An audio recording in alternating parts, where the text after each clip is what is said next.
Hello everyone, कैसे हैं सब लोग। Welcome to study point JK. This is Shoaib.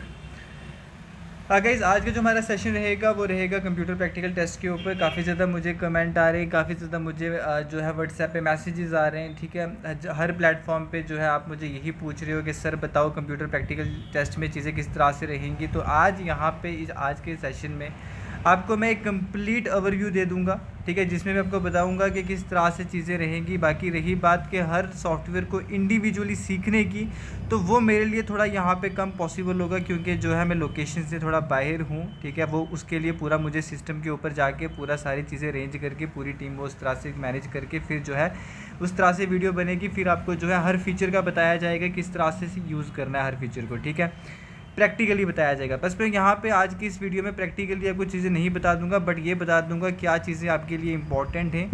ठीक है ना, कौन से जो यहाँ पे फंक्शन हैं, आप कह सकते हो फीचर्स हैं सॉफ्टवेयर के, जैसे वर्ड हो गया, ठीक है, जैसे पावर पॉइंट हो गया, जैसे आपका एक्सेल हो गया, उन पे आपकी कमांड होनी चाहिए। और वर्ड में अगर क्वेश्चन आएगा तो कहाँ से आएगा ये मैं आपको बता दूंगा। उसके बाद पावर पॉइंट में क्वेश्चन आएगा तो वो कहाँ से आएगा, इसी तरह एक्सेल में आएगा तो कहाँ से आएगा। ठीक है, तो किन एरियाज़ में जो है आपको इम्प्रूवमेंट करनी है, किन एरियाज़ में जो है आपको चीज़ें जाके सीखनी है, यहाँ पे आज की इस वीडियो में एक कंप्लीट ओवरव्यू रहेगा। ठीक है, कि कंप्यूटर प्रैक्टिकल टेस्ट में चीज़ें किस तरह से स्टार्ट होंगी, किस तरह से कंक्लूड होंगी। बाकी रही बात हर सॉफ्टवेयर को सिखाना, तो थोड़ा सा मैं जो है लोकेशन से बाहर हूँ, इसलिए जो है वो प्रॉपर चीज़ें अरेंज नहीं हो सकती जहाँ पर मैं हूँ। तो इसलिए जो है मैंने सोचा कि आपको एक कंप्लीट ओवरव्यू दे दूँ, आपको मैं बता दूँ एक्जैक्टली चीज़ें आपके टेस्ट में किस तरह से रहेंगी, ताकि आपको वहाँ पर थोड़ी सारी जो है एक तो टेस्ट का आइडिया हो जाए और किसी तरह की कोई प्रॉब्लम वहाँ पे ना आए। ठीक है, बाकी इतने ज़्यादा आप जो है वो मैसेजेस कर रहे हैं, तो मुझे इंपॉर्टेंट लगा आपको ये वीडियो प्रोवाइड करना। तो देखिए, अब 21 को जो है आपका टेस्ट शेड्यूल्ड है। कंप्यूटर प्रैक्टिकल टेस्ट जो है आपका ये रहेगा फेज़ 3। ठीक है, तो 21 को जो है आपका ये शेड्यूल्ड है 21 को। तो मेरे एंड से बेस्ट ऑफ लक। बाकी यहाँ पे देखिए, अब जितनी भी मैंने पहले वीडियोस प्रोवाइड करी, ठीक है, उसमें मैंने आपको बताया था कि कंप्यूटर प्रैक्टिकल टेस्ट में चीज़ें किस तरह से रहेंगी। आपकी जो नॉलेज है वो MS ऑफिस पे चेक की जाएगी। ठीक है, MS ऑफिस में जो है आपके जैसे सॉफ्टवेयर आ जाते हैं, कौन से MS वर्ड हो गया, ठीक है ना, इसमें जो है आपकी नॉलेज चेक की जाएगी, प्रैक्टिकल नॉलेज चेक की जाएगी। ठीक है, उसके बाद MS एक्सेल में जो है आपकी नॉलेज चेक की जाएगी। इसी तरह जो है आपका जैसे पावर पॉइंट आ गया, ठीक है ना, पावर पॉइंट में आपकी नॉलेज चेक की जाएगी। अब सबसे पहले यहाँ पे वर्ड की बात करें, MS वर्ड की बात करें, तो आपको यहाँ पे किन चीज़ों का पता होना चाहिए। अब इसमें जो है कुछ एक तो कॉमन फंक्शन से कॉमन फीचर्स आप कह सकते हो, ठीक है ना, जिसका जो है बहुत ज़्यादा यूज़ होता है, तो वो आपको पता ही होना चाहिए। उसके बाद कुछ इंपॉर्टेंट फंक्शंस आ जाते हैं, ठीक है ना, उसका तो आपको पता होना चाहिए।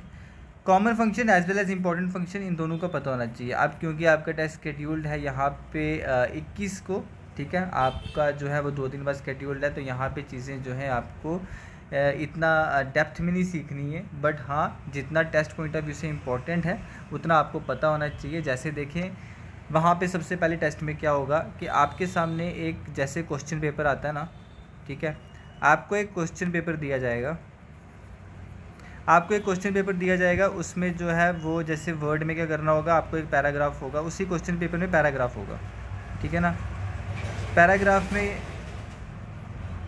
जिस तरह से चीज़ें मेंशन करी होंगी अकॉर्डिंगली, ठीक है, अकॉर्डिंगली आपने वर्ड में आके टाइप करना है। ठीक है, बिल्कुल उसी तरह से आपने टाइप करना है। अब जब आप टाइप करोगे उसके बाद देखा जाएगा आपकी एक्यूरेसी कितनी थी वहाँ पे। ठीक है, क्या आपने कुछ गलत तो नहीं टाइप करा है, क्या आपने वर्ड्स का एडिशन तो नहीं कर दिया है, क्या आपने सब्स्टिट्यूशन तो नहीं कर दिया है, क्या आपने ट्रांसपोजिशन तो नहीं कर दिया हुआ है, वो वहाँ पे चेक होगा। ठीक है, ये कोई आपका सॉफ्टवेयर पे जैसे टेस्ट नहीं होगा कि आपको जाके टाइप करना है, ये आपका MS वर्ड पे जाके जो है आपने टाइप करना है। तो यहाँ पे कोई आपके सामने बाद में रिजल्ट नहीं आएगा जिसमें स्पीड या एक्यूरेसी होगी, ऐसा कुछ नहीं है। बस जब आप फाइल सेव करोगे आपको लोकेशन बोल देंगे कि वो डेस्कटॉप पे सेव कर देना, ठीक है ना। आप जब डेस्कटॉप पे फाइल सेव करोगे, बाद में जब आपकी ये जो अभी आपने करा होगा, जब ये चेक किया जाएगा तो देखा जाएगा कि पैराग्राफ के अकॉर्डिंग आपने किस तरह से चीज़ें करी हैं। अब पैराग्राफ का जो कंटेंट होगा वो किस तरह से होगा, जो आपके सामने वहाँ पे पैराग्राफ होगा ना, वहाँ पे हो सकता है उसकी जो है वो हेडिंग हो, ठीक है ना, हेडिंग को क्या कराओ, एक तो उसका कलर कराओ, ठीक है, उसको किसी कलर में रखा हो, जैसे हेडिंग को जो हो सकता है रेड कलर में रखा हो, ठीक है ना। तो उसके बाद आपको ये पता होना चाहिए कि किस तरह से जो है आपने टेक्स्ट को कलर देना है, ठीक है, ये एक इम्पॉर्टेंट यहाँ पे हो जाता है आपके लिए। उसके बाद आपको जो हेडिंग देनी है उसका जो फॉन्ट साइज़ है, ठीक है, उसको आपने बाकी टेक्स्ट से बड़ा रखना है। तो आपको ये पता होना चाहिए कि किस तरह से जो है वो पर्टिकुलर टेक्स्ट को सिलेक्ट किया जाता है, ये आपको पता होना चाहिए।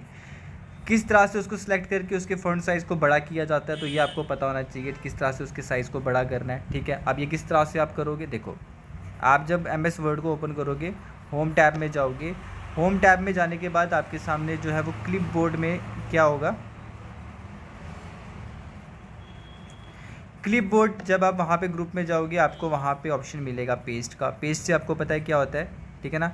जब भी आपने कोई चीज़ कट या कॉपी करा हुआ है ना, कट या कॉपी करा हुआ है तो आप उसको पेस्ट कर सकते हो। पेस्ट से वो होगा, उसके बाद वहाँ पे कट कॉपी मेंशन है, उसके बाद फॉर्मेट पेंटर मेंशन है। तो फॉर्मेट पेंटर जो है इसका आपको पता होना चाहिए। फॉर्मेट पेंटर से क्या होता है कि आप जब किसी टेक्स्ट के अंदर किसी तरह की कोई फॉर्मेटिंग करते हो, उस फॉर्मेटिंग को आपने दूसरे नॉर्मल टेक्स्ट के अंदर जो है वो इंसर्ट करना है, नॉर्मल टेक्स्ट के अंदर भी रिफ्लेक्ट करवाना है। तो उस फॉर्मेट पेंटर का यूज़ करके जिस टेक्स्ट के अंदर आपने फॉर्मेटिंग कर रही है उसको कॉपी करके दूसरे नॉर्मल टेक्स्ट पे आप जो है वो पेस्ट कर सकते हो। फॉर्मेट पेंटर का ये यूज़ होता है और फॉर्मेट पेंटर इंपॉर्टेंट है, आपको ये पता होना चाहिए, ठीक है। ये रही बात क्लिपबोर्ड की। उसके बाद आपका आ जाता है फॉन्ट ग्रुप। फ़ॉन्ट ग्रुप की बात करें तो काफ़ी इंपॉर्टेंट ग्रुप है। इसमें जो है आप देखोगे कि कैलिब्री जो है वो स्टाइल ऑफ टेक्स्ट है, ठीक है, कि बाई डिफ़ॉल्ट होता है। आपको हो सकता है वहाँ पे पैराग्राफ में बताया हो कि आपने जो है वो स्टाइल ऑफ टेक्स्ट क्या रखना है, वहाँ पे हो सकता है नाम भी दिया हो। तो आपको पता होना चाहिए कि कौन से टैब में जाके, कौन से ग्रुप में जाके आपको जो है वहाँ पे जो है क्या करना है, स्टाइल ऑफ टेक्स्ट सेलेक्ट करना है, ठीक है। इसी तरह कैलिब्री बॉडी जो है वहाँ पे आप देखोगे। उसके बाद इसी के साथ होगा आपका बाई डिफ़ॉल्ट 11 जो है वहाँ पे फ़ॉन्ट साइज़ होगा। अगर वहाँ पे आपको हेडिंग को जो है वो फ़ॉन्ट साइज़ का बड़ा रखना है तो यहाँ पे आपको 11 से जाके आप इसको कस्टम जो है आप खुद से भी इसको आप सेलेक्ट कर सकते हो, जितना मर्ज़ी आप रख सकते हो। बाकी वहाँ पर आपके सामने एक डाउन करके एरो होगा, ठीक है, उस पर जो है क्लिक करने के बाद आप उसको जो है वो क्या कर सकते हो, फ़ॉन्ट साइज़ को बड़ा कर सकते हो, ठीक है। इसी तरह फॉन्ट ग्रुप के अंदर ही आप देखोगे यहाँ पे इसके इस तरह से यहाँ पे ए बना होगा, ठीक है, कैपिटल, और इस तरह से जो है वहाँ पे सिंबल होगा ए के साथ। इसमें क्या है, इसमें बेसिकली आप क्या कर सकते हो, उस पर्टिकुलर जिस भी टेक्स्ट को आपने सेलेक्ट करा होगा उसको आप बड़ा कर सकते हो। उसी के साथ जो है वो आप एक और ए देखोगे, ठीक है। यहाँ पे क्या होगा, यहाँ पे आप जब क्लिक करोगे आप इसको जो है वो टेक्स्ट को क्या करोगे, छोटा कर सकते हो, ठीक है। अब यहाँ पे मैं आपको प्रैक्टिकली मुझे ये चीज़ें बतानी थी, बट मैंने आपको बताया तो ये सारा अरेंज करना पड़ेगा, इसलिए यहाँ पे मैं आपको बता नहीं सकता हूँ। तो यहाँ पे जैसे मैं आपको यहाँ पे चीज़ें बता रहा हूँ, अच्छे से सुने और अपने सामने सॉफ्टवेयर ओपन रखें ताकि आपको एक आइडिया हो जाए कि चीज़ें किस तरह से करनी, ठीक है ना। तो आपके सामने जो है ये फीचर एक इम्पॉर्टेंट हो जाता है। उसके बाद यहाँ पर बात करें, उसके बाद ऐसा भी हो सकता है कि जो पैराग्राफ आप देखोगे क्वेश्चन पेपर के अंदर, जिस पैराग्राफ को आप देखोगे वहाँ पे हो सकता है जो हेडिंग है उसको बैकग्राउंड में भी कलर हो। तो आपको ये पता होना चाहिए कि बैकग्राउंड में किस तरह से जो है वो कलर सेट करते, ठीक है। जैसे यहाँ पे ये मैंने लिखा ना बैकग्राउंड, अब इसके बैक पे जो है वो कलर होगा। सिर्फ इतने जो है यहाँ पे, जिसको मैं यहाँ पे रेक्टेंगुलर कर रहा हूँ, इसको आप यहाँ पे देखिए, यहाँ पे जो है किस तरह से कलर फील होगा आपको पता होना चाहिए। लेकिन यहाँ पे ये जो राइटिंग कर रही है मैंने बैकग्राउंड, इसका कलर चेंज ना हो, बैकग्राउंड पे ही कलर चेंज हो। आप ये फ़ॉन्ट में ही देखोगे, फ़ॉन्ट ग्रुप में जाओगे, ठीक है। यहाँ पे ये जो मैंने कैपिटल ए बनाया, इसके साथ मैंने जो स्मॉल लेटर ए बनाया जिससे आप फ़ॉन्ट का साइज़ बड़ा और छोटा कर सकते हो। इसी के नीचे आप देखोगे वहाँ पर ABC करके होगा, ठीक है, ABC करके होगा। जब आप उसको यूज़ करोगे तो उससे क्या होगा कि बाय डिफ़ॉल्ट वहाँ पे जिस कलर की लाइन होगी वही कलर जो है आप उस टेक्स्ट के बैकग्राउंड पे देखोगे। उसी के साथ जो है आपका ए होगा इस तरह से, और नीचे यहाँ पे रेड लाइन होगी। उससे क्या है, जो आपका ये जैसे बैकग्राउंड लिखा हुआ है ना, इसका आप कलर सेट कर सकते हो, समझ रहे हो। ये यहाँ पे इंपॉर्टेंट हो जाता है, ये आपको पता होना चाहिए कि बैकग्राउंड का कलर किस तरह से देते हैं। उसके बाद जो है जो राइटिंग होगी उसका कलर कैसे देते हैं, फ़ॉन्ट का साइज़ बड़ा छोटा कैसे करते हैं, कैलिब्री जो बॉडी है, यहाँ पे स्टाइल ऑफ टेक्स्ट, अगर तो बाय डिफ़ॉल्ट उन्होंने इसी को रखा हुआ है तो इसी में रखना है। अगर उन्होंने वहाँ पे मेंशन करा हुआ है कि जिस टेक्स्ट को आप टाइप करोगे उसको किस में रखना है, तो वो भी आप यहाँ पर जाके खुद से इसको सेट कर सकते हो, किस तरह से जो है आपको कौन सा स्टाइल वहाँ पर पूछा गया है। उसके बाद फ़ॉन्ट में जो सबसे इम्पॉर्टेंट है वो है आपका बोल्ड, उसका बोल्ड, उसके बाद इटैलिक, उसके बाद अंडरलाइन, ठीक है। ये आपको पता होना चाहिए। अब इनकी शॉर्टकट जो है कमांड्स भी होती हैं, ठीक है। किस तरह से जो है आप इनको शॉर्टकट कीज़ की तरह यूज़ कर सकते हो। आपने कोई टेक्स्ट लिखा, फॉर सपोज यहाँ पे आपने लिखा जैसे लिखा स्टडी पॉइंट जेके, ठीक है, आपने लिखा स्टडी पॉइंट जेके। आपने जो है इसको पहले अपने माउस से ड्रैग करके सिलेक्ट करना है। जैसे ही आपने इसको सिलेक्ट करा फिर आप यूज़ करोगे CTRL+B। आपने B यूज़ करा, उससे क्या होगा, ये सारा का सारा जो है वो बोल्ड हो जाएगा, ठीक है, ये सारा का सारा बोल्ड हो जाएगा। अब अगर आपको वहाँ पे जो है ये इटैलिक है, थोड़ा सारा टिल्टेड है, तो आपने Ctrl+I करना है, ठीक है। Ctrl+I करोगे तो ये इटैलिक में भी हो जाएगा। उसके बाद अगर तो ये अंडरलाइन है तो आप क्या करोगे, Ctrl+U करोगे, ठीक है, तो इससे क्या हो जाएगा, अंडरलाइन भी हो जाएगा ये, ठीक है। ये आपको सिलेक्ट करके ही होगा। फॉर सपोज आपने जेके को ही जो है अंडरलाइन करना है, तो फिर किस तरह से करोगे, खाली का सिर्फ जो है जेके को सिलेक्ट करोगे, ठीक है, माउस से आप सिर्फ जेके को सिलेक्ट करोगे। उसके बाद जो है आपका सिर्फ और सिर्फ जेके अंडरलाइन होगा।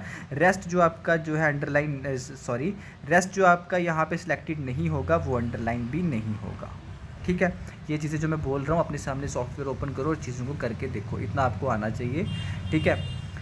बाकी अगर मैं घर पे होता या अगर मैं अपने यहाँ पे जहाँ पे ये चीज़ें मैं करता हूँ, सारी चीज़ें मैनेज करता हूँ, अगर मैं वहाँ पे होता, टीम हमारी सारी मैनेज करती है, मैं आपको चीज़ें प्रैक्टिकली करके बताता। बट यहाँ पे आपकी तरफ से इतना ज़्यादा ये पूछा जा रहा है मुझे कि सर प्लीज़ बता दो ओवरव्यू किस तरह से रहेगा, तो जितना यहाँ पे मैं आपको बता पा रहा हूँ मैं आपको बता रहा हूँ, ठीक है। बस यहाँ पे समझें कि कहाँ से जो है आपको जो है एग्जामिनर जो है क्वेश्चन पूछ सकता है, ठीक है। ये वो एरियाज़ है जिन एरियाज़ पे आपको कमांड होनी चाहिए। आप सॉफ्टवेयर तो सारे यूज़ करते हैं, जैसे वर्ड सब यूज़ करते हैं, बट एक डाउट है कि क्वेश्चन कहाँ से आएगा, तो ये मैं आपको यहाँ पे बता रहा हूँ। हो सकता है पैराग्राफ का जो है वहाँ पे हेडिंग का एक पोर्शन अंडरलाइन हो सकता है सारा अंडरलाइन हो, तो आपको यहाँ से भी क्वेश्चन देखने को मिल सकता है। बाकी अगर आप यहाँ पे शॉर्टकट कीज़ का यूज़ नहीं करते हो, आपको जो है वो होम टैब में जाने के बाद, फॉन्ट ग्रुप में जाने के बाद आप यहाँ पर सेलेक्ट करने के बाद बी को क्लिक करोगे, ऑटोमेटिकली वो बोल्ड हो जाएगा। आई को क्लिक करोगे वो इटैलिक हो जाएगा। इस तरह से अगर आप यू को क्लिक करोगे तो वो अंडरलाइन हो जाएगा, ठीक है। उसके बाद फॉन्ट ग्रुप के बाद जो है आपका वो पैराग्राफ होगा, पैराग्राफ ग्रुप होगा, ठीक है। उसमें क्या है कि वहाँ पे आप जाके जो आपका टेक्स्ट है वो लेफ़्ट से कर सकते हो, सेंटर से कर सकते हो, उसके बाद सेंटर लाइन कर सकते हो, तो इस तरह से आप जस्टिफाई वगैरह वो सारा आप वहाँ से कर सकते हो। बाकी पैराग्राफ में जो इंपॉर्टेंट है जिसका आपको पता होना चाहिए उसको यहाँ पे मार्क कर लो, इसको जो है फीचर को देख लेना, ठीक है। क्या कि किस तरह से जो है आप वहाँ पे बुलेट्स को ऐड कर सकते हो, ठीक है ना। अब कभी क्या होता है कि जैसे कुछ पॉइंट में मेंशन हुआ तो आपको वहाँ पे बुलेट्स के साथ लिखना होगा, ठीक है ना। तो हो सकता है वहाँ पे जो आपको टेक्स्ट दिया गया हो, जो पैराग्राफ दिया गया हो क्वेश्चन पेपर में, उसमें बुलेट्स ऐड हो, तो आपको बुलेट्स जो ऐड करने पड़ेंगे वो पैराग्राफ में जाना पड़ेगा। उसके बाद जो है आप वहाँ पे जाने के बाद बुलेट्स को वहाँ पे सिलेक्ट करोगे। सबसे पहला आपको वहाँ पे वही मिल जाएगा जिसमें लिखा होगा बुलेट लाइब्रेरी, और वहाँ पे बुलेट लाइब्रेरी में आप देखोगे कि आपको किस तरह के बुलेट चाहिए। एक यहाँ पे ब्लैक कलर का इस तरह से होगा, उसके बाद सर्कल होगा जो बीच में ब्लैंक होगा, उसके बाद वहाँ पे जो है वो इस तरह से स्क्वायर में हो सकता है, ठीक है ना। उसके बाद जो है वहाँ पे आप जाओगे तो टिक में हो सकता है। किस तरह के बुलेट्स आपको चाहिए वहाँ पे वो ऐड कर सकते हो, और आपको अपने से नहीं करना है, जिस तरह क्वेश्चन पेपर में मेंशन होगा बिल्कुल अकॉर्डिंगली उसी तरह से करना है, ठीक है। इसी तरह वहाँ पे नंबरिंग भी है। फॉर सपोज अगर आपको जो पैराग्राफ दिया होगा उसमें जो है वो ऑप्शंस जैसा लिखा होगा 1 2 3 4, तो आप जो है इसी पैराग्राफ ग्रुप में जाएंगे, वहाँ पे बुलेट्स के साथ आपको वहाँ पे नंबरिंग भी मिल जाएगी। क्लिक करेंगे तो आप नंबर्स के साथ लिख सकते हो, और नंबर्स का जो है वहाँ पे रोमन में लिखना है, किस तरह से लिखना है, अल्फ़ाबेट में लिखना है, नंबर्स में लिखना है, जिस तरह से आपको लिखना है वहाँ पर सारी चीज़ें मैंशन है, और किस तरह से लिखोगे वो चीज़ मैंशन होगी कहाँ पर, क्वेश्चन पेपर में, ठीक है। ये एक इंपॉर्टेंट फीचर है, ये आपको पता होना चाहिए। उसके बाद यहाँ पे जो है वो वर्ड की बात करें तो और इम्पॉर्टेंट हो जाता है आपके लिए इंसर्ट टैब। इंसर्ट टैब में आपको याद रखना है कि किस तरह से जो है वो टेबल बनाते हैं, टेबल का आपको पता होना चाहिए। यहाँ पे मार्क कर ले, जो चीज़ें मैं बता रहा हूँ ये चीज़ें आपको पता होनी चाहिए, टेबल का पता होना चाहिए। उसके बाद जो है किस तरह से पिक्चर ऐड की जाती है, पिक्चर का पता होना चाहिए, ठीक है। पिक्चर के बाद जो है अगर कुछ शेप्स ऐड हुई तो वो भी आपको पता होना चाहिए। उसके बाद चार्ट्स का देख लेना, अगर किसी यहाँ पे अगर कोई आपको डाटा दिया गया उसको अगर यहाँ पे आपको चार्ट में रिफ्लेक्ट करना है तो आपको पता होना चाहिए कि चार्ट में किस तरह से रिफ्लेक्ट करवाया जा सकता है वो डाटा। उसके बाद जो है सबसे इंपॉर्टेंट की बात करें तो हो सकता है हाइपर लिंक भी आपको वहाँ पे यूज़ करना पड़े, इनकेस अगर आपने उन्होंने बोला होगा कि एक फ़ाइल को सेव करें, फ़ाइल को सेव करने के बाद जो है उस फाइल का रेफरेंस दें किसी नई फाइल में, तो आपको वो जो है वो हाइपर लिंक के माध्यम से ही कर सकते हैं, क्योंकि आपको एक वो फाइल सेव करनी पड़ेगी। जैसे ही वो आपकी फ़ाइल सेव हो जाएगी, सेव करने के बाद आपको क्या करना पड़ेगा, सेव करने के बाद आप फिर एक न्यू विंडो ओपन करोगे। न्यू विंडो ओपन करने के बाद आपने फिर से जो उन्होंने बोला होगा, जैसे अगर फॉर सपोज मैं यहाँ पे एग्जांपल देके बात कर रहा हूँ, ठीक है ना, कि इतना तक पता होना चाहिए। बट ज़्यादा मैं बताऊँ ना, आपको एक पैराग्राफ दिया होगा, ठीक है, एक पैराग्राफ दिया होगा। पैराग्राफ देने के बाद एक हेडिंग होगी, उसका कलर हो सकता है, उसके बाद उसकी बैकग्राउंड कलर हो सकता है, वो आपने सेलेक्ट करना है। हेडिंग का जो है फॉन्ट साइज़ बड़ा कर देना है with respect to your rest of paragraph. उसके बाद जो पैराग्राफ का कंटेंट होगा उसमें कुछ बीच में इटैलिक हो सकता है, उसके बाद पंचुएशन मार्क हो सकते हैं। पंचुएशन मार्क आपको पता होना चाहिए। जहाँ पे साइन ऑफ इंटेरोगेशन होगा, साइन ऑफ इंटेरोगेशन ऐड करना है। एक्सक्लेमेशन होगा, एक्सक्लेमेशन ऐड करना है। उसके बाद डबल कोटेशन मार्क तो इंपॉर्टेंट मार्क कर लें, ये तो डेफिनेटली होगा ही होगा। उसके बाद सिंगल यहाँ पे कोटेशन मार्क वो भी आपको होगा, क्योंकि हो सकता है किसी की कोटेशन दी हो तो कोटेशन को कोटेशन वाइज ही लिखना है। आप डबल कोटेशन मार्क के अंदर लिखेंगे तो इस तरह से जो है वो आप मान के चलेंगे ये आपके सामने चीज़ें होंगी। बट यहाँ पे जो मैं आपको एक्स्ट्रा बता रहा हूँ ना, इसको भी इंपॉर्टेंट मार्क कर लें, क्योंकि यहाँ से भी चीज़ें आ सकती हैं। तो अगर आपके पास स्टिल अभी टाइम है, और ये वाली चीज़ है जिस पे मैंने बताया कि क्वेश्चन पेपर में होगा, अगर इस पर आपको कमांड है तो इन चीज़ों पे भी आप जो है वो आ जाएं। जैसे हाइपर लिंक को किस तरह से जो है आप एक फ़ाइल के अंदर जो है ऐड करते हो, किस तरह से एक फ़ाइल के अंदर दूसरी फ़ाइल का रेफरेंस देते हो, ये आपको पता होना चाहिए, ठीक है। उसके बाद जो है आपको इम्पॉर्टेंट की बात करें, ऐसे तो अगर सीखने पे आओगे तो बहुत कुछ है इसमें, लेकिन अभी आपका टेस्ट 21 को स्केड्यूल्ड है, तो इंपॉर्टेंट की बात करें, जैसे मैंने हाइपर लिंक का बताया, चार्ट का बताया, शेप्स का बताया, पिक्चर का बताया। टेबल में जैसे 2x3 का टेबल ऐड करना है, उसके बाद जो है 2x3 4 का करना है, जिस तरह का भी टेबल आपने ऐड करना है आप कर सकते हो। उसके बाद जो है वहाँ पे वर्ड आर्ट होता है, ठीक है ना। वर्ड आर्ट का फीचर जो है ये इंपॉर्टेंट आपके लिए, इसको भी आप इंपॉर्टेंट मार्क कर लें, ठीक है। यहाँ से भी चीज़ें पूछी जा सकती हैं। हो सकता है आपको जो पैराग्राफ दिया वो किसी एक स्टाइल में दिया हो, जब आपको वो स्टाइल में दिया होगा तो आप ये कि कहाँ से जाके इस स्टाइल को ऐड कर सकते हैं, वर्ड आर्ट से ही कर सकते हैं। और वर्ड आर्ट का फीचर आपको मिलेगा किस में, इंसर्ट टैब में, ठीक है ना। वर्ड आर्ट को इंपॉर्टेंट कर ले। उसके बाद ड्रॉप कैप जो है ये काफ़ी इंपॉर्टेंट है, इसको आप यहाँ पे जो है वो देख के ही जाएंगे अपने टेस्ट से पहले। जैसे आपका ये लेटर होता है ना, जैसे ए कैपिटल होगा, ठीक है, उसके आगे जैसे न्यूज़पेपर में आपको देखने को मिलता है, ठीक है, ए के आगे इस तरह से जो है वो लाइंस लिखी होंगी। अब इसका रेफरेंस, इसका रिलेशन होगा जो आपका यहाँ से वर्ड पहला होगा ना, उसका ये फर्स्ट लेटर होगा ए, बट यहाँ पे इन्होंने इस तरह से लिखा होगा बड़ा करके पहला लेटर को, ठीक है ना, पहले लेटर को यहाँ पे कैपिटल और बड़ा करके लिखा होगा। इस तरह से लाइन स्टार्ट हो रही होंगी। ये देखने में थोड़ा सा यहाँ पे अट्रैक्टिव होता है इस तरह से। ये ड्रॉप कैप का फीचर आप देख लेना, ये काफ़ी इंपॉर्टेंट है। हो सकता है आपको जो है वो पैराग्राफ और ड्रॉप कैप्स की तरह ही वहाँ पर हो, तो आपको ये फीचर जो है पता होना चाहिए किस तरह से ऐड करना। अगर आप चीज़ें अकॉर्डिंगली नहीं करोगे ना, जिस तरह की मैंशन करी हुई है वहाँ पर क्वेश्चन पेपर में, तो मार्क्स कटेंगे, ठीक है ना, तो मार्क्स कटेंगे, यही होगा। तो आपको ये पता होना चाहिए इस फीचर को कहाँ से जाके ऐड करना है, ढूंढते नहीं रहना है। वहाँ पे जो टाइम की शॉर्टेज होगी उसको आपने वहाँ पे कवर करना है, ठीक है ना। तो कमांड होगी, चीज़ें सीखी होंगी, जो मैं बता रहा हूँ ये आपने सॉफ्टवेयर में जाके करी होंगी। मैं तो आपको यहाँ पे चाहे नहीं बता रहा हूँ प्रैक्टिकली, बट सारा ही बता रहा हूँ कि इंसर्ट में जाओगे, ड्रॉप कैप फीचर आपको टेक्स्ट ग्रुप में मिल जाएगा, ठीक है ना। तो इसी तरह जो है हेडर फुटर आप देखोगे, हेडर जब भी आप वहाँ पे कोई लिखते हो पैराग्राफ, अगर आपको हेडर ऐड करना है, अगर आपने पैराग्राफ लिखा आपको हेडर ऐड करना है, हेडर पे जाओगे, हेडर आपको मिलेगा कहाँ पे, आपने इंसर्ट में जाना है। इंसर्ट में, अभी मैं इंसर्ट टैब का ही इंपॉर्टेंट बता रहा हूँ सारा। इंसर्ट में जाओगे, इंसर्ट में जाने के बाद आपको वहाँ पे मिलेगा हेडर एंड फुटर सेपरेट से ग्रुप मिलेगा, ठीक है ना, ये आपको पता होना चाहिए। हेडर एंड फुटर आपको जो है वहाँ पे सेपरेट से ग्रुप मिलेगा। उसमें जाने के बाद आपको ऑप्शन मिलेगा हेडर का, फुटर का, उसके बाद पेज नंबर का। तो पेज नंबर जो आप देखते हो ना किसी भी बुक पे लास्ट पे पेज नंबर होता है, तो आप वहाँ से जाके वो पेज नंबर भी ऐड कर सकते हो, ठीक है ना। तो ये आपको इम्पॉर्टेंट मार्क कर लें, इसको इम्पॉर्टेंट मार्क कर लें, इसका आपको पता ही होना चाहिए, ठीक है। तो यहाँ पे ये जो मैंने आपको बताया किस तरह से हेडर फुटर को ऐड करोगे, जो आप हेडर को ऐड करोगे ना वो रिफ्लेक्ट होगा at the top of your document, ठीक है। इसी तरह जो फुटर को ऐड करोगे वो रिफ्लेक्ट होगा at the bottom of your document. उसी तरह जो आप पेज नंबर को ऐड करोगे तो वो भी at the bottom of your document वहाँ पे रिफ्लेक्ट होगा, ठीक है। ये बात करी मैंने यहाँ पे इंसर्ट टैब की। इसी तरह पेज लेआउट में बात करें, पेज लेआउट में जिसका आपको पता होना चाहिए वो ओरिएंटेशन पे आ जाए, ठीक है। सबसे पहले थीम, कलर, फॉन्ट, ये सब चीज़ें देख लें, बिल्कुल ईजी है, इसमें कुछ इतना नहीं है, ठीक है। पेज लेआउट की अगर हम बात करें, ठीक है, इसमें अगर हम इंपॉर्टेंट की बात करें तो इसमें ओरिएंटेशन देख लेना।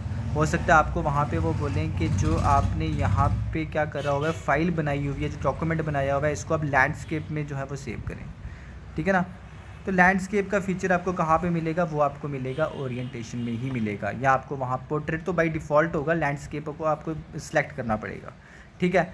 वहाँ पे वो चेक करेंगे कि आपने अकॉर्डिंगली क्वेश्चन पेपर के करा है या नहीं करा है। अगर वहाँ पे आपको बोला था कि लैंडस्केप में करो तो लैंडस्केप में आपने करा है या नहीं करा है, तो वहाँ पे वो चीज़ चेक होगी। तो ओरिएंटेशन को इंपॉर्टेंट मार्क कर लें, ठीक है। ये एक मैंने आपको पेज लेआउट में ओरिएंटेशन बताया, उसके बाद जो है आपको इंपॉर्टेंट मार्क कर लें, इज़ वेरी इंपॉर्टेंट, ठीक है। आ सकता है यहाँ से क्वेश्चन। पेज बैकग्राउंड जो आपका ग्रुप है, पेज बैकग्राउंड जो आपका ग्रुप है, ये आपका ग्रुप किस में है, पेज लेआउट टैब में। पेज बैकग्राउंड में जो है आपको मिल जाएगा वाटर मार्क का ऑप्शन। तो वाटर मार्क जो है आप वहाँ पे क्लिक करोगे, क्लिक करने के बाद आपको क्या ऑप्शन मिलेगा, आपको वहाँ पे आएगा सामने कि आप कस्टम वाटर मार्क, वहाँ पे आपके सामने ओपन हो जाएगा। कस्टम वाटर मार्क ओपन करने के बाद आप वहाँ पे खुद से टेक्स्ट लिख सकते हो जिसको आपने रिफ्लेक्ट कराना है कहाँ पे, अपने डॉक्यूमेंट के जो है पीछे, ठीक है। उससे क्या होता है, उससे ये होता है कि जब भी वो टेक्स्ट कहीं पे भी जाएगा वो वाटर मार्क जो है वो भी साथ में जाएगा। इस तरह से जो है आपका कंटेंट कॉपी नहीं हो सकता, ठीक है ना। तो जिसका वो कंटेंट होगा उसका भी जो है वो सोर्स भी वहाँ से पता चल जाएगा। तो ये इसलिए होता है कॉपीराइट के लिए, ठीक है। तो वाटर मार्क को जो है आपने इंपॉर्टेंट मार्क करना है, इस फीचर को आपने यूज़ करना है, देखना है किस तरह से जो है वाटर मार्क को ऐड किया जाता है। उसके बाद इंपॉर्टेंट की बात करें तो पेज कलर को आपने देखना है, ठीक है। आप देखते हो ना जैसे किसी डॉक्यूमेंट के पीछे किसी वहाँ पे जैसे आपका बाय डिफ़ॉल्ट वाइट होता है, तो अगर आपने उसका कोई कलर सेलेक्ट करना है तो पेज कलर पर जाएंगे। पेज कलर आपको मिलेगा कहाँ पर, पेज लेआउट में। पेज कलर पर जाने के बाद आप वहाँ पर बैकग्राउंड में जो है कोई भी कलर सेलेक्ट कर सकते हैं, ठीक है ना। इसी तरह पेज कलर के साथ पेज बॉर्डर है, पेज बॉर्डर भी जो है आप वो ऐड कर सकते हो, ठीक है ना। वहाँ पे जाओ, आप पेज बॉर्डर करोगे, आपको खुद पता चलेगा कि वहाँ पे सारा का सारा जो है आप वहाँ पे बॉक्स ओपन होगा, शेडो 3D किस तरह का आपने बॉर्डर देना है, वहाँ पे आप बॉर्डर ऐड कर सकते हो। ओके करोगे तो आपकी डॉक्यूमेंट में जो है बॉर्डर ऐड हो जाएगा, ठीक है। उसके बाद इंपॉर्टेंट की बात करें तो रेफरेंस टैब है। रेफरेंस टैब में जो है इतना नहीं मान के चले क्योंकि कम टाइम होगा, इतनी चीज़ें आपको नहीं पूछी जाएंगी, ठीक है। उसके बाद जो है वो मेलिंग होगा, ठीक है। मेलिंग में भी इतना कुछ नहीं है, मर्ज मेल वगैरह चीज़ें हैं इंपॉर्टेंट, सीखने लायक हैं, बट अगर टेस्ट पॉइंट ऑफ व्यू से बात करें वो आपको बेसिक चेक करेंगे कि आपको टाइप करना आ रहा है। उसके बाद वहाँ पे वो जो पंचुएशन मार्क्स होंगे, ठीक है, वो किस तरह से आप वहाँ पे टाइप करते हो और अकॉर्डिंगली करते हो या नहीं। बाकी ये जो मैं बता रहा हूँ ना, जैसे पेज लेआउट में ये ओरिएंटेशन का हो गया, ये इंपॉर्टेंट है। उसके बाद जैसे पेज बैकग्राउंड का हो गया, कलर हो सकता है वहाँ पे बैकग्राउंड का कलर आपने देना है। उसके बाद वाटर मार्क का ऐड करना है, ठीक है। उसके बाद ये मैंने बताया कि कस्टम वाटर मार्क का वहाँ पे ऐड कर सकते हो, पेज कलर का बताया, पेज बॉर्डर का। बाकी ये लेस इंपॉर्टेंट है, बट जो आएगा वो आपके सामने एक हेडिंग होगी, हेडिंग का एक कलर होगा, उस कलर के अकॉर्डिंगली ही आपने वहाँ पे अपनी फाइल में कलर देना है। उसके बाद आपको एक पैराग्राफ होगा, पैराग्राफ में जिस तरह से पंक्चुएशन मार्क्स होंगे आपने वो ऐड करने, ठीक है। उसके बाद अगर कोई बोल्ड में वहाँ पे टेक्स्ट हुआ तो आपने भी बोल्ड में लिखना है। उसके बाद अगर वहाँ पे कोई अंडरलाइन में हुआ तो आपको वहाँ पे अंडरलाइन में लिखना है, ठीक है। तो यहाँ पे ये इंपॉर्टेंट हो जाता है आपके टेस्ट पॉइंट ऑफ व्यू से। बाकी यहाँ पे जो चीज़ें मैंने एक्स्ट्रा बताई इस पे भी कमांड होनी चाहिए। सम टाइम अगर हमें कुछ डिफ़िकल्ट मिल जाए तो उसको किस तरह से अप्रोच करना है ये हमें पता होना चाहिए, ठीक है। उसके बाद मैंने आपको बताया रिव्यू की बात करें, रिव्यू में आपका इंपॉर्टेंट मार्क करेंगे तो आप कर लें थेसरस। हो सकता है आपको पूछा जाए साइनोनिम्स बता दो इस पर्टिकुलर वर्ड का, तो वो आपको रिव्यू में ही मिलेगा, ठीक है ना। आप रिव्यू में जाएंगे, रिव्यू में जाने के बाद आप जो है वो प्रूफिंग टैब में जाएंगे। प्रूफिंग टैब में जाने के बाद आपको जो है वहाँ पे मिलेगा थेसरस, ठीक है। यहाँ पे क्या होगा, यहाँ पे जब आप क्लिक करेंगे किसी पर्टिकुलर वर्ड को लिखने के बाद आपको जो है उस वर्ड के डिफरेंट जो है वो मिल जाएंगे साइनोनिम्स, ठीक है ना। तो इस तरह से आप उनके साइनोनिम्स को भी देख सकते हो। उसके बाद इंपॉर्टेंट की बात करें, जैसे व्यू टैब में आपने किस तरह से वहाँ पे जो है वो फुल स्क्रीन रीडिंग आपको ऑप्शन मिल जाएगा डॉक्यूमेंट व्यू के अंदर, ठीक है ना। व्यू टैब की बात करें तो व्यू टैब में आपको सबसे पहले डॉक्यूमेंट व्यू मिल जाएगा। डॉक्यूमेंट व्यू में बात करें सबसे पहले प्रिंट लेआउट है, नॉट इम्पॉर्टेंट एट ऑल। उसके बाद ड्राफ्ट आउटलाइन है, ठीक है। उसके बाद जो है शो हाइड है, किस तरह से जो है आप वहाँ पे अगर आपको रोलर को शो करना है, ये इंपॉर्टेंट नहीं है ग्रिड लाइन से, ठीक है ना, ये इतना इंपॉर्टेंट नहीं है। बाकी जो मैंने आपको बताया इंपॉर्टेंट वही है। बाकी जूम है, उसके बाद जो है विंडो आपको ग्रुप मिल जाएगा, ठीक है। आप एक डॉक्यूमेंट को स्प्लिट करना चाहते हो आप वो भी कर सकते हो, ओके। इंपॉर्टेंट नहीं है गाइस, इंपॉर्टेंट नहीं है, इंपॉर्टेंट यही है जो मैंने आपको बताया। आपका जो होम टैब है वहाँ से ही चीज़ें हो जाएंगी, ठीक है। होम टैब से ही चीज़ें हो जाएंगी। बाकी इतना अभी पैनिक करने की ज़रूरत नहीं है, जितना आप कर सकते हो, जितना आपका जो कॉमन फीचर्स है उन पर कमांड ला सकते हो आप ले आए। ये मैंने आपको बताया वर्ड का इंपॉर्टेंट क्या क्या रहेगा। उसके बाद अगर हम बात करें एक्सेल सॉफ्टवेयर की, ठीक है। अगर हम बात करें यहाँ पे एक्सेल सॉफ्टवेयर की, तो एक्सेल सॉफ्टवेयर में आपको किन किन चीज़ों का पता होना चाहिए। ठीक है, एक्सेल सॉफ्टवेयर में आपको क्वेश्चन पेपर में देखने को मिल जाएगा कि वहाँ पे हो सकता है कि आपको कहा जाएगा कि कोई कैंडिडेट का नाम दिया जाएगा। ठीक है ना, तो कैंडिडेट का नाम दे के वहाँ पे बोला जाएगा कि इसकी जो है मार्कशीट प्रिपेयर करें। ठीक है, इसकी मार्कशीट को प्रिपेयर करें। इसके जैसे पेपर 1 में इतने मार्क्स हैं। ठीक है, पेपर 1 में इतने मार्क्स हैं, उसके बाद पेपर 2 में इसके जो हैं वो इतने मार्क्स हैं। ओके, उसके बाद जो है आप यहाँ पे इसकी परसेंटेज बताएं। ठीक है, उसके बाद यहाँ पे जो इसके डिफरेंट सब्जेक्ट्स आपने मेंशन कर रहे होंगे और बताएं कौन सा सब्जेक्ट इसका पास है। ठीक है ना, उसके बाद बताएं कौन सा सब्जेक्ट इसका फेल है। ठीक है, अब ये सारी चीज़ें जो है ना, यहाँ पे उनका जो यहाँ पे मकसद होगा क्या होगा कि वो आपका यहाँ पे चेक कर रहे होंगे कि आपको यहाँ पे एक्सेल के फार्मूलाज आते हैं या नहीं आते। ठीक है, यहाँ पे एक्सेल के फार्मूलाज होते हैं, बेसिकली वो यही चेक कर रहे होंगे कि आपको फार्मूलाज आते हैं या नहीं आते हैं। ठीक है, सबसे पहले जैसे आप वहाँ पे एक्सेल को ओपन करोगे, ओके, जैसे ही आपने वो एक्सेल फाइल को ओपन करा, आपके सामने जो है वहाँ पे सेल्स आ जाएंगी। ठीक है, आपके सामने जैसे ही वहाँ पे सेल्स आ जाएंगे, चलो मैं आपको जो है एक्सेल का इंटरफेस रख के ही समझाता हूँ यहाँ पे। ठीक है, यहाँ पे मैं इंटरफेस रख के समझाता हूँ। यहाँ पे मैं इसकी इमेज ऐड कर देता हूँ, आप वेट करें और मैं बताऊँगा एक्सेल में इंपॉर्टेंट क्या है। एक सेकेंड रुकिए गाइस।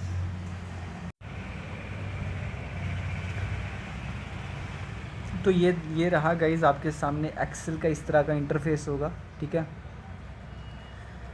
तो देखो अब ये आपके सामने सब सेल्स हैं। तो यहाँ पे ये आप देख रहे हो सेल का नाम, जैसे A1 हो गया, जहाँ पे आप सेल को सिलेक्ट करोगे। फॉर सपोज आपने अगर यहाँ पे सेल को सिलेक्ट करा, ठीक है, आपने यहाँ पे ये जो सेल को सिलेक्ट करा ना, ये आपका सेल कौन सा हो गया, यहाँ पे इस सेल का नाम हो गया C। उसके बाद रो आपकी कौन सी है 3, तो यहाँ पे ये है आपका C3 सेल। ठीक है, इस तरह से यहाँ पे आपका ये A1 सेल है और जो भी सेल सिलेक्ट होगा वो रिफ्लेक्ट होगा यहाँ पे। ठीक है, यहाँ पे सेल का नाम होगा। उसके बाद जो फार्मूलाज होंगे वो यहाँ पे रिफ्लेक्ट होंगे। ठीक है, अब यहाँ पे मैंने आपको क्या बताया कि आपको वो हो सकता है कि बोलेंगे मार्कशीट को प्रिपेयर करो।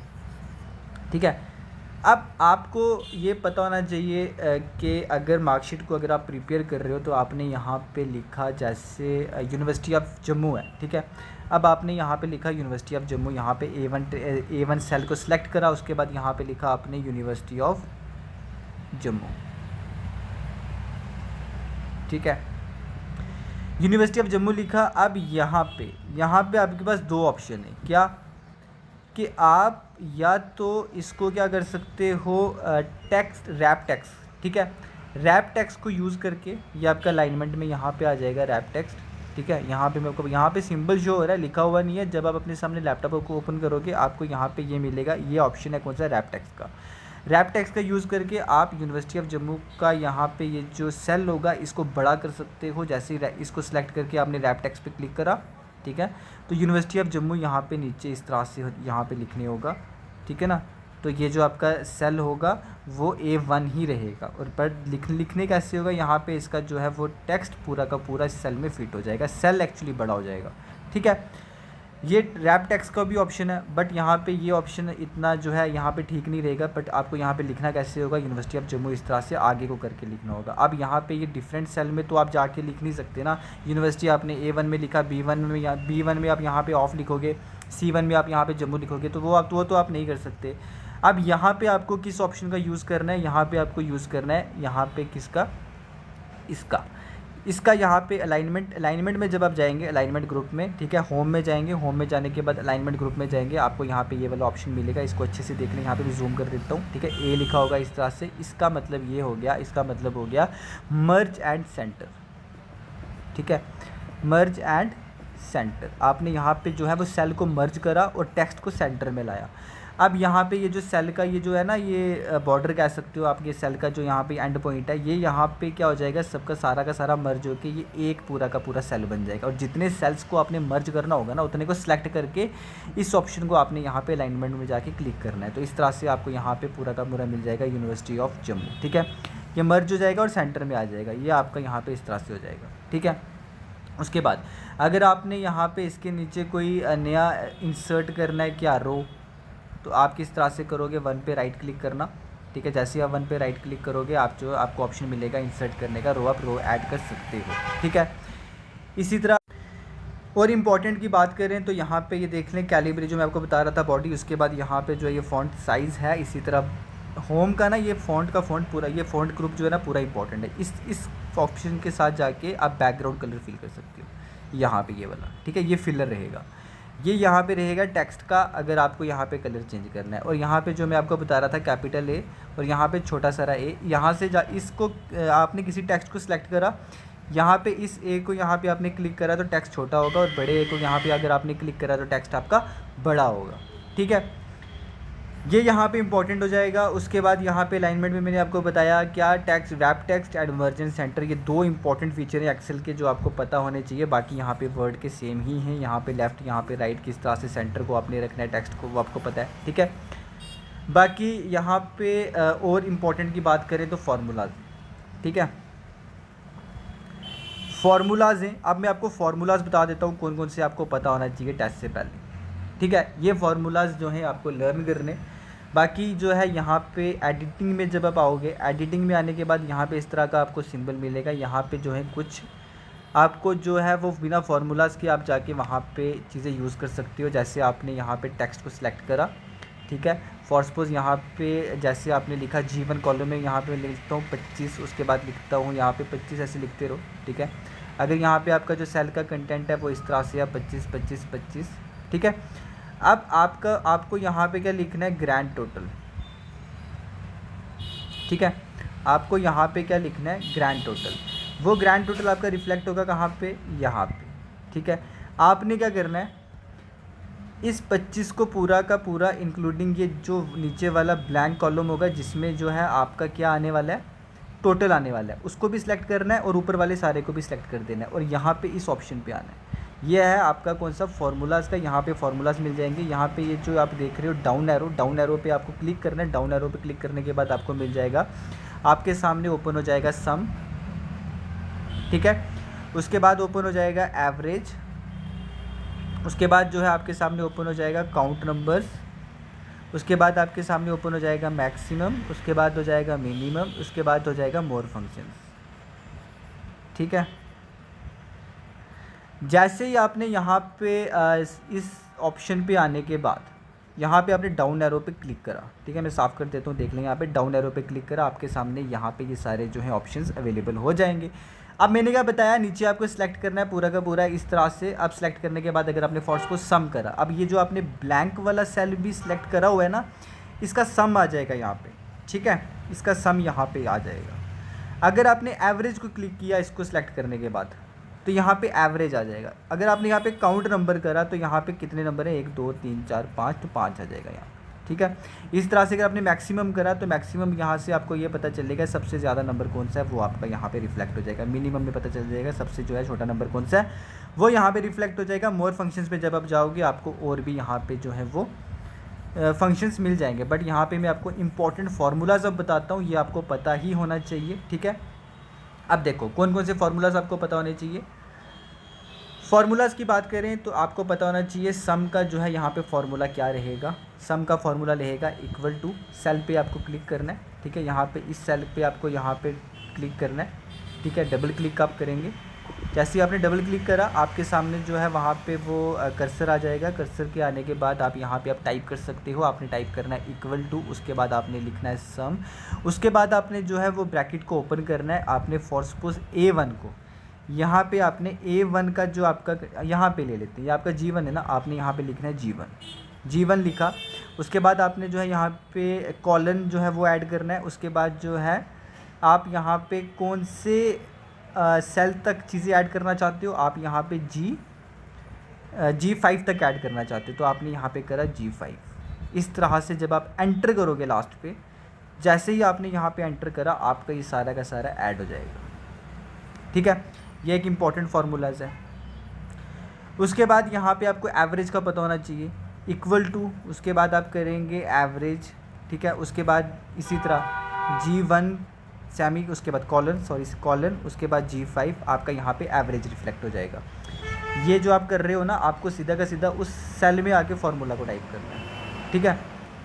तो उसके बाद जो है आपको यहाँ पे रिफ्लेक्ट हो जाएगा। जिस भी सेल के अंदर आपने फार्मूला को टाइप करा है ना, उसी में जो है आपका जो है वो एवरेज आ जाएगा, या आपने सम करा होगा तो सम आ जाएगा। उसके बाद जो है आपको इम्पॉर्टेंट पता होना चाहिए कि काउंट का, ठीक है, काउंट का आपको पता होना चाहिए। इक्वल टू आपने लिखना है, उसके बाद लिखना है काउंट। इसी तरह आप लिखेंगे G1 से लेके G5 तक कितने नंबर होंगे आपके सामने, वहाँ पे वो सेल में रिफ्लेक्ट हो जाएगा, ठीक है, ओके।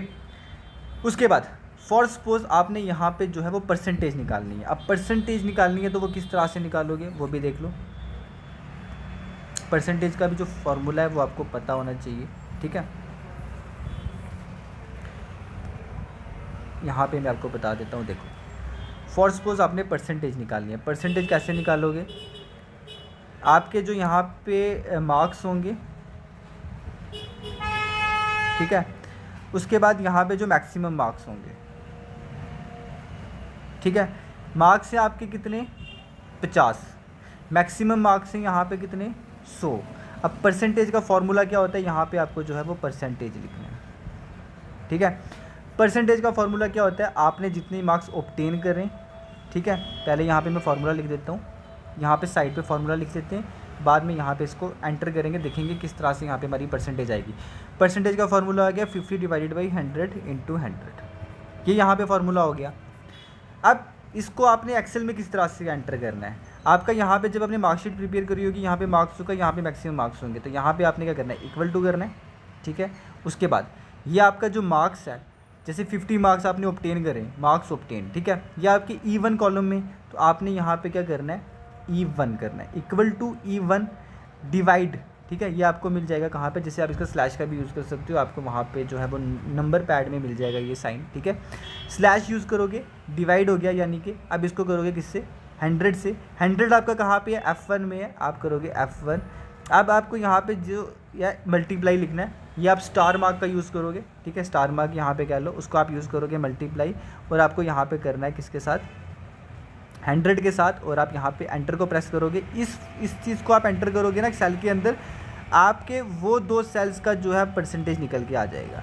जैसे ही आपका यहाँ पे ये परसेंटेज निकल के आ गया, इसी तरह किसी कैंडिडेट के अगर मार्क्स हुए डिफरेंट सब्जेक्ट्स के, अगर ये सब्जेक्ट 1 है, इसी तरह सब्जेक्ट 2 के यहाँ पे मार्क्स हैं जैसे 40, उसके बाद जो है वो मार्क्स है 100 में से 30 मार्क्स उसने ऑब्टेन करें। सब्जेक्ट 3 में वो मार्क्स है उसके 100 में से। इसी तरह सब्जेक्ट 4 में उसने जो है वो 40 मार्क्स को लिया है 100 में से। सब्जेक्ट 5 में जो इसी तरह जो है उसने 50 मार्क्स को लिया हुआ है 100 में से।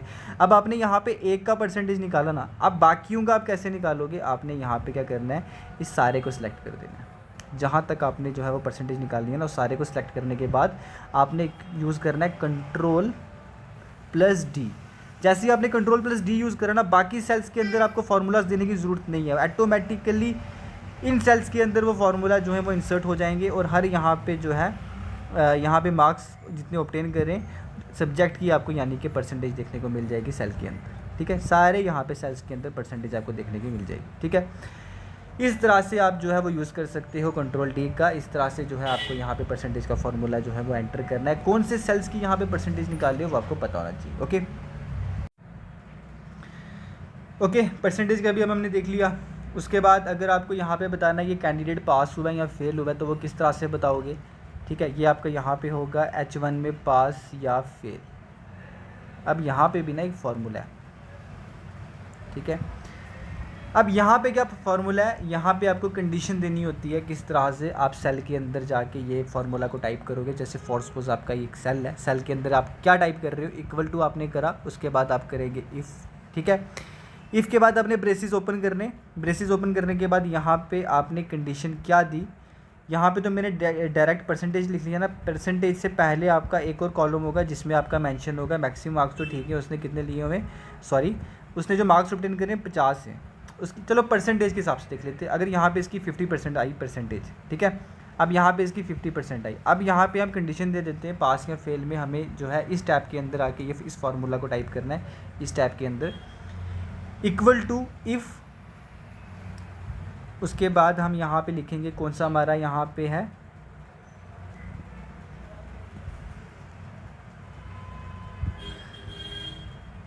ये हमारा कौन सा जो है सेल नेम है, ये आप देख लें ई, ठीक है, E1, ठीक है।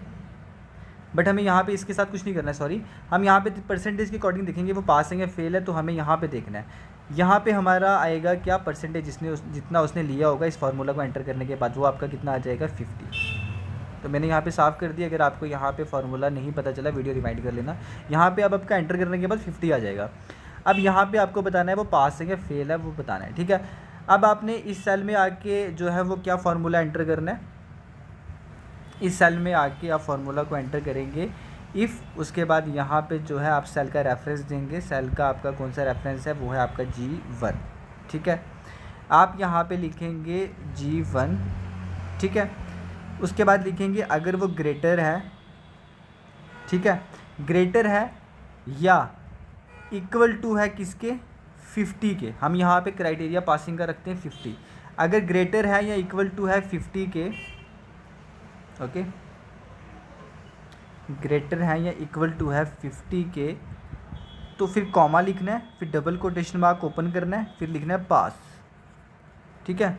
फिर क्या लिखना है, फिर लिखना है पास। उसके बाद जो है वो डबल कोटेशन मार्क को क्लोज़ करना है। उसके बाद जो है आपने यहाँ पे फिर से कॉमा लिखना है। ये जो आपने यहाँ पे फर्स्ट कंडीशन दी ना, इसके अकॉर्डिंग वो पास बोलेगा अगर यहाँ पे चीज़ें सेटिस्फाई कर रही होंगी। उसके बाद कॉमा के बाद आपने डबल कोटेशन मार्क ओपन करना है। उसके बाद आपने लिखना है फिर आपने डबल कोटेशन मार्क क्लोज़ करना है। उसके बाद जो है यहाँ पे आपने जो है ब्रैकेट को क्लोज़ करना है, जो ब्रैकेट आपने यहाँ पे ओपन करा था, ठीक है। उसके बाद ब्रैकेट क्लोज़ करा, उसके बाद आपने एंटर कर देना है। इस तरह से जो है आप फार्मूला को, इसको यहाँ पे आप लिख लें, ठीक है। ये भी आपका एक इंपॉर्टेंट है। अगर आपको मार्कशीट प्रिपेयर करने को बोला ना, तो पास फेल का बताया आपको, वहाँ पे यही कंडीशन देनी पड़ेगी। तो इस तरह से अगर वो ग्रेटर है या अगर वो इक्वल टू है 50 के, तो वो पास हो जाएगा। अदरवाइज़ यहाँ पे जो हमने ये बाद में लिखा ना, ये अदरवाइज़ में आ रहा है, अदरवाइज़ वो क्या हो जाएगा, फेल हो जाएगा, अगर वो 50 की वाली क्राइटेरिया को सेटिस्फाई नहीं कर रहा होगा। वीडियो रिवाइंड करना अगर समझ नहीं आ रही है, तो जैसे ही आप यहाँ पे एंटर करोगे, तो यहाँ पे मेंशन हो जाएगा क्या, पास। इसी तरह आपने यहाँ पे सिलेक्ट करना है इसको, कब कहाँ तक, जहाँ तक आपके सब्जेक्ट मेंशन है, ड्रैग करके, ठीक है। माउस से भी सिलेक्ट कर सकते हैं, कीबोर्ड से भी कर सकते हैं, शिफ्ट और नेविगेशन का यूज़ करके।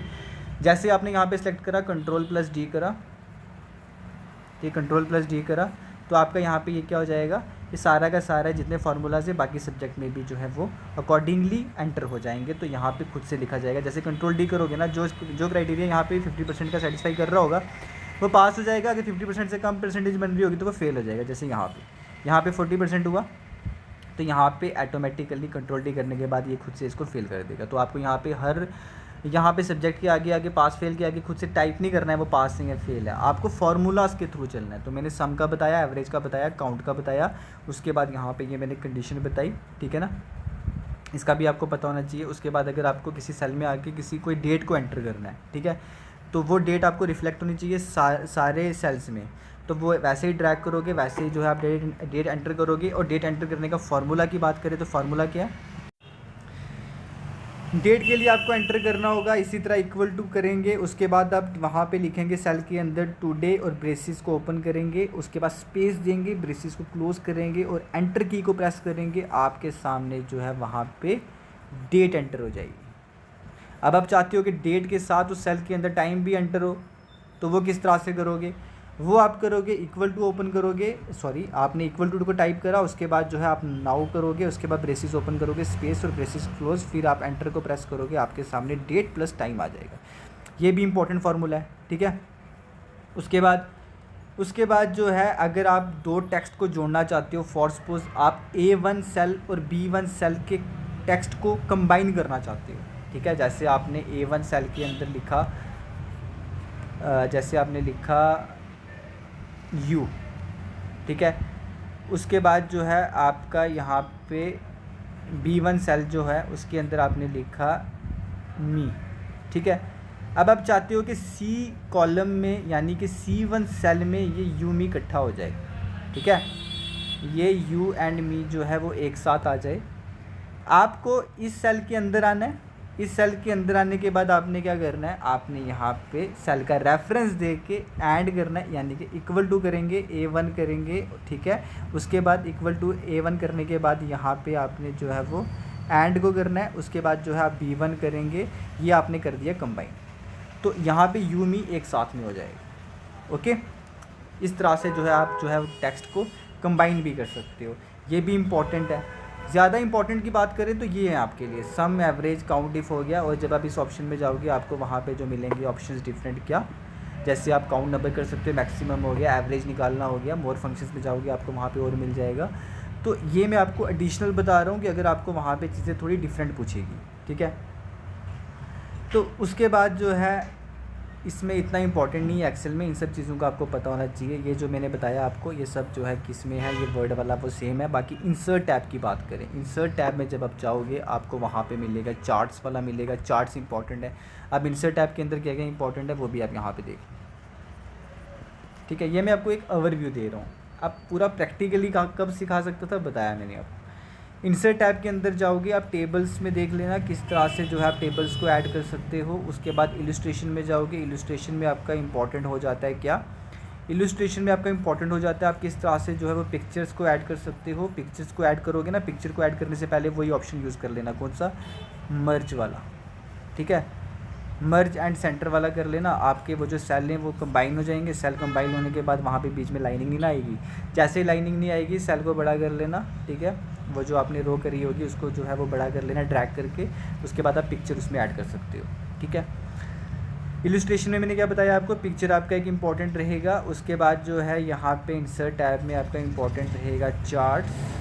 चार्ट्स में जो है आपको किस तरह का, जिस तरह का आपने वहाँ पे डाटा दिया होगा ना, उसके बाद जब चार्ट्स पे जाओगे और कॉलम पे क्लिक करोगे तो कॉलम चार्ट आ जाएगा, ठीक है।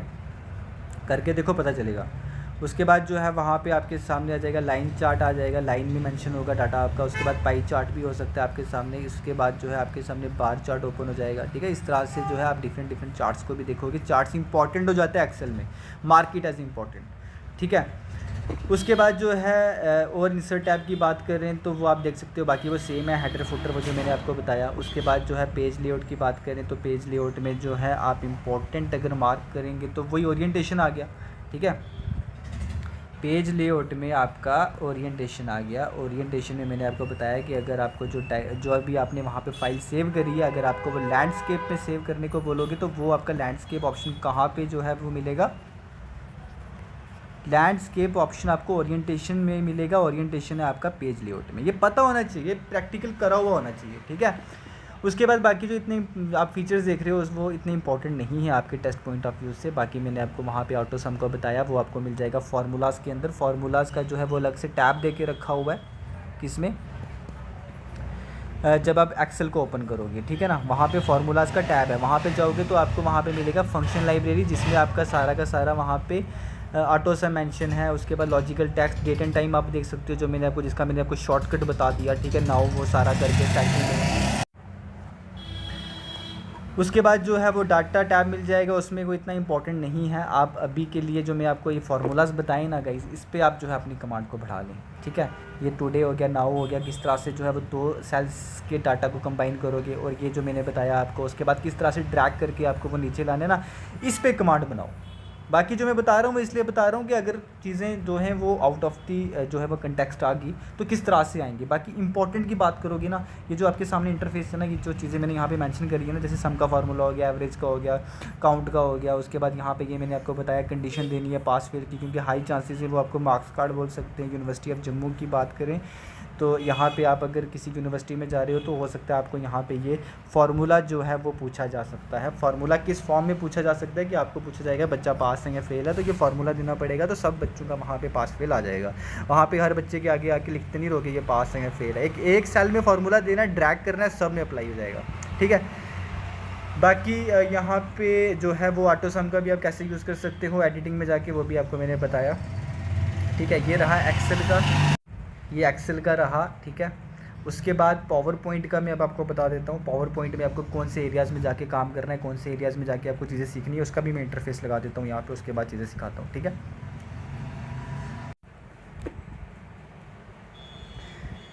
तो गाइज़ ये रहा आपके सामने पावर पॉइंट का यहाँ पे इंटरफेस, ठीक है।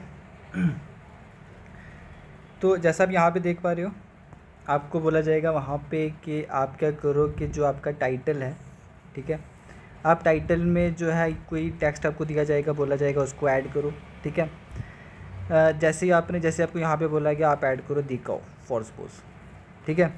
आपको बोला जाएगा उसके बाद जो है इसका आप क्या करें कि साइज़ जो है वहाँ पे हो सकता है साइज़ मेंशन हो के 44 रखें। बाय डिफ़ॉल्ट 44 होता है, ठीक है।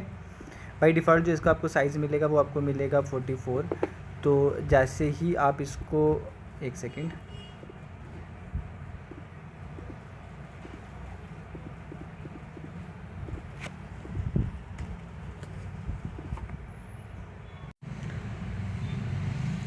आप यहाँ पे अगर चेंज करना चाहते हैं तो वो भी आप वहाँ पे जाके कर सकते हैं, ठीक है। बाकी फ़ॉन्ट साइज़ में मैंने यहाँ पे मैंने आपको बताया फ़ॉन्ट में यहाँ पे जो है आप सब कुछ कर सकते हैं। फ़ॉन्ट साइज़ चेंज कर सकते हैं। उसके बाद यहाँ पे अगर आपको टेक्स्ट का स्टाइल चेंज करना है वो भी कर सकते हैं। बाकी बोल्ड इटैलिक अंडरलाइन करना है वो भी कर सकते हो अगर, ठीक है।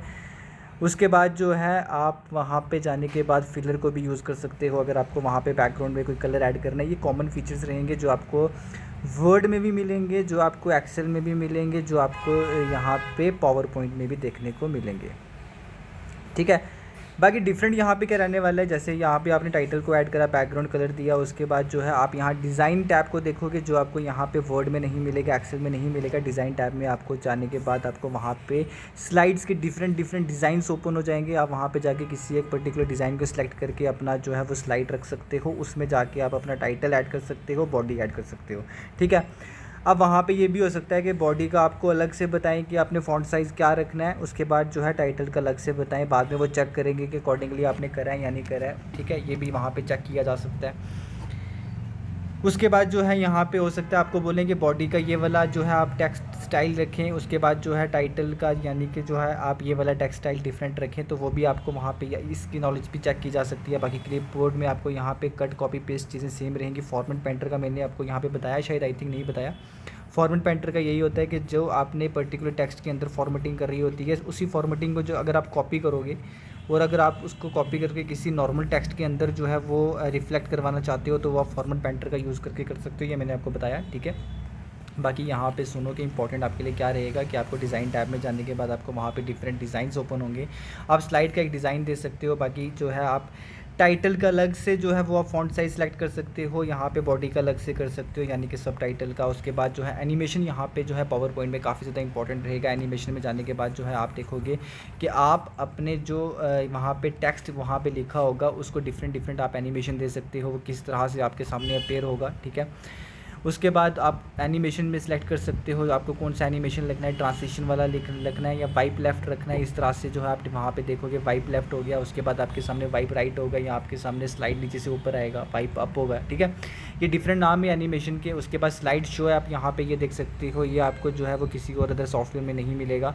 ये यहाँ पे इंपॉर्टेंट होता है, इसमें कोई इतना ही जो है आप कह सकते हो मुश्किल नहीं है कुछ, ठीक है। आप चीज़ें आराम से कर सकते हो। जैसा आपने स्लाइड बनाया उसके बाद अगर आपको उसको फुल स्क्रीन में देखना है तो वो आप कैसे कर सकते हो। शॉर्टकट की आपको पता है F5 हो गया। बाकी इसमें यही है, एक पर्टिकुलर डिज़ाइन में जाके, ठीक है, पर्टिकुलर डिज़ाइन सेलेक्ट करना होगा। उसके बाद आपको जो है वो यहाँ पे टाइटल का डिफरेंट यहाँ पे फ़ॉन्ट साइज़, उसके बाद यहाँ पे उसका जो है टेक्स्ट का स्टाइल चेंज करना होगा। जिस तरह से वहाँ पे मेंशन होगा वो आप कर सकते हो। अगर आपको बोला कि एक से ज़्यादा स्लाइड यहाँ पे जो है वो ऐड करो, तो यहाँ पे ये जो आप ब्लैंक स्पेस देख रहे हो ना, तो यहाँ पे आने के बाद आपने राइट क्लिक करना है। राइट क्लिक करने के बाद आपने यहाँ पे इंसर्ट स्लाइड कर देना है। एक यहाँ पे स्लाइड ओपन हुआ है, दूसरा आपके सामने एक और ओपन हो जाएगा, ठीक है। एनिमेशन में मैंने आपको बताया ये आपके सामने डिफरेंट रहेगा। बाकी सॉफ्टवेयर से आप यहाँ पे एनिमेशन दे सकते हो जो आपने स्लाइड बनाया होगा उसको, ठीक है।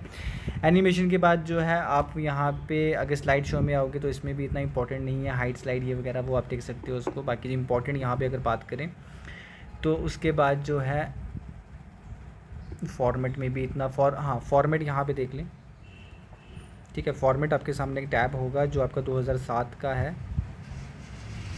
2007 का अगर आपके पास पावर पॉइंट है, आपको वहाँ पे एक फॉर्मेट टैब मिलेगा। उसमें आपको डिफरेंट वो आपको फॉर्मेटिंग कर सकते हो आप टेक्स्ट की। आपको वहाँ पे जो है वो स्टाइल मिलेगा किस तरह से जो है आप शेप कर सकते हो। वहाँ पे शेप फिल होगा, ठीक है। शेप फिल का यूज़ करके आप क्या कर सकते हो, यहाँ पे जैसे आपने टाइटल के अंदर कोई टेक्स्ट को लिखा हुआ है उसका बैकग्राउंड कलर देना आपने, तो वो आप यहाँ पे जाके शेप फिल में जाके दे सकते हो, ठीक है। बाकी इसमें इतना कुछ नहीं है, बस आपको ये इस पर काम करना आना चाहिए। जो स्लाइड के अंदर आपको वहाँ पे क्वेश्चन पेपर में कंटेंट दिया होगा वो कंटेंट आपको यहाँ पे एज इट इज़ फिल करना आना चाहिए। बाकी ये जो इतने इसके फीचर्स हैं इन पर नहीं आपको कमांड नहीं भी हुई तो चल जाएगा, कोई इतना इशू नहीं है, ठीक है। बाकी जो कॉमन चीज़ें वो पता होना चाहिए, किस तरह से आप टाइटल का यहाँ पे आप फ़ॉन्ट साइज़ वगैरह वो सब चीज़ें कर सकते हो। बोल्ड इटैलिक हो गया, अंडरलाइन हो गया, ठीक है। उसके बाद न्यूज़ स्लाइड का मैंने आपको बताया किस तरह से ऐड कर सकते हो, तो इन चीज़ों का आपको पता होना चाहिए। बाकी टेस्ट 21 को स्केड्यूल है, कितनी चीज़ें सीखोगे, थोड़ी सीखो और याद रखो। बाकी यहाँ पे ये जो फीचर्स हैं ये सबके सेम ही हैं। बाकी सिर्फ यहाँ पे मैंने बताया एनिमेशन डिज़ाइन में जैसे स्लाइड शो हो गया, ये यहाँ पे नहीं मिलेगा। उसके बाद टेक्स्ट की फॉर्मेटिंग होगी, फॉर्मेटिंग यानी कि ड्राइंग टूल के अंदर आता है, ठीक है ना। ड्राइंग टूल के अंदर फॉर्मेटिंग जाने के बाद आपको वहाँ पे जैसे मैंने बताया कि अगर आप बैकग्राउंड का कलर यहाँ पे चेंज करना चाहते हो तो आप शेप फिल का यूज़ कर सकते हो। अगर आपको आउटलाइन चेंज करनी है तो वहाँ पर आप शेप आउटलाइन कर सकते हो, ठीक है ना। इस तरह से जो है आप वहाँ पे वर्ड आर्ट के स्टाइल भी आपको मिल जाएंगे। आप वहाँ पे टेक्स्ट का स्टाइल भी चेंज कर सकते हो। ये आपको कहाँ पे मिलेगा, फॉर्मेट के अंदर मिलेगा।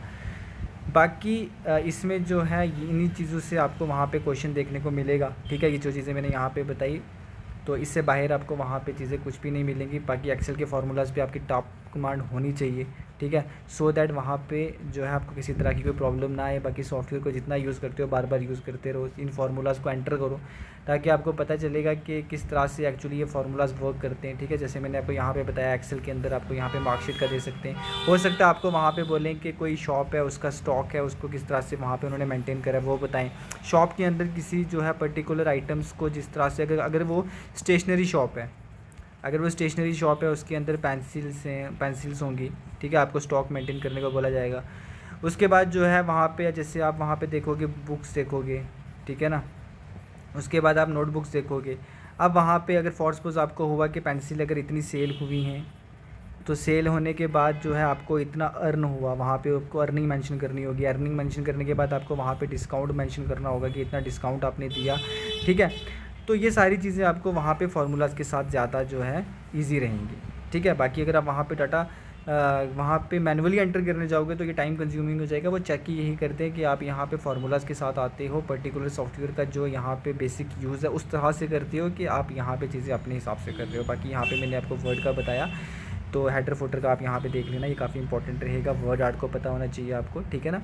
बाकी यहाँ पे टेबल किस तरह से ऐड करते हैं, हो सकता है आपको टेबल पे पूछा जाएगा। बाकी जैसे आप टेबल को ऐड करोगे ना, वहाँ पे जितने का आपने टेबल ऐड करा, फॉर सपोज आपने 2x3 का टेबल ऐड करा, तो बाकी अगर आपको वहाँ पे फॉर सपोज वहाँ पे 2x2 का चाहिए, 2x3 का ऐड हुआ होगा ना, एक कॉलम को डिलीट करना है ना, सेलेक्ट करके आप डिलीट कर सकते हो। बाकी चीज़ें मैं प्रैक्टिकली अगर आपको सिखा रहा होता ना तो ज़्यादा आपको चीज़ें समझ आती है। बट यहाँ पे 21 को स्केड्यूल है, ओवरव्यू ले लो कि चीज़ें कहाँ से आएंगी आपको पता चले, ठीक है।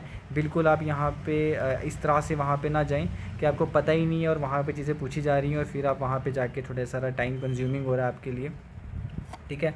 वहाँ पे समझ नहीं आ रही है आपको कि किस तरह से चीज़ों को मैनेज करना है। तो यहाँ पे ये ओवरव्यू लेके जाओ कि कहाँ से चीज़ें पूछी जाएंगी। अब जो है अब आप इस वीडियो को देखने के बाद टेस्ट के लिए अच्छे से प्रिपेयर हुए हो, आपको पता चला है किन एरियाज़ पे आपको अब वर्क करना चाहिए जहाँ पे आपकी कमांड नहीं है और किन एरियाज़ में जो है ऑलरेडी आपको चीज़ें अच्छे से आती हैं। अब आपको जो है पूरा यहाँ पे प्रॉपर पता चला है। बाकी आपको वो एक क्वेश्चन पेपर देंगे, ठीक है।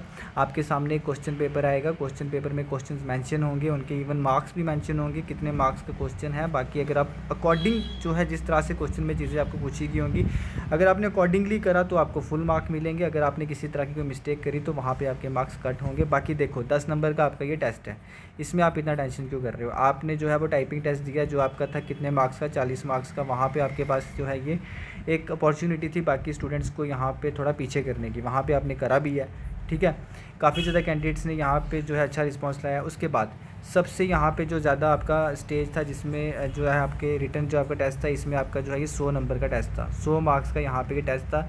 इसमें जो है आपके पास एक अपॉर्चुनिटी थी, काफ़ी कैंडिडेट्स को आप जो है वो पीछे छोड़ सकते थे। तो जैसा आपने अकॉर्डिंगली किया भी है, आपके काफ़ी अच्छे मार्क्स भी हैं। बाकी ये 10 नंबर का इतना डिसाइडिंग नहीं रहेगा in comparison with your return marks, return marks और उसके बाद जो है आपके जो टाइपिंग मार्क्स हैं, इतना ज़्यादा कि डिसाइडिंग नहीं रहेगा। क्योंकि अगर आपको थोड़ा बहुत सॉफ्टवेयर भी चलाना आता है ना, MS ऑफिस अगर आपको थोड़ा बहुत भी चलाना आता है ना, इतना ज़्यादा नहीं भी आता है, आपके 4 या 5 मार्क्स कहीं नहीं गए, ये मैं बता रहा हूँ।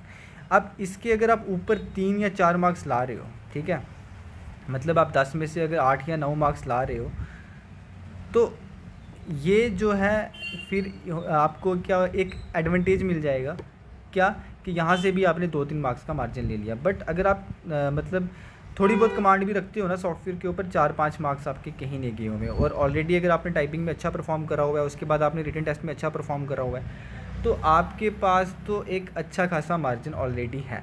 तो तो इसका इतना डिसाइडिंग नहीं रहेगा, ठीक है। फिर भी क्योंकि यहाँ से 4-5 आप मार्क्स लेके चलें, ठीक है। बाकी की जो 3 मार्क्स आपसे अगर कोई ज़्यादा ला रहा है ना, तो ये भी हो सकता है उसके रिटर्न में आपसे 10 मार्क्स कम हो, ठीक है ना, क्योंकि यहाँ पे 40 मार्क्स वालों ने क्वालिफाई करा हुआ है ना, इसको भी समझें आप यहाँ पे। बाकी टाइपिंग टेस्ट भी आपके काफ़ी अच्छे गए, जितने कैंडिडेट्स ने मुझे अपना रिस्पांस बताया सबके फुल मार्क ही हैं टाइपिंग में से, ठीक है ना।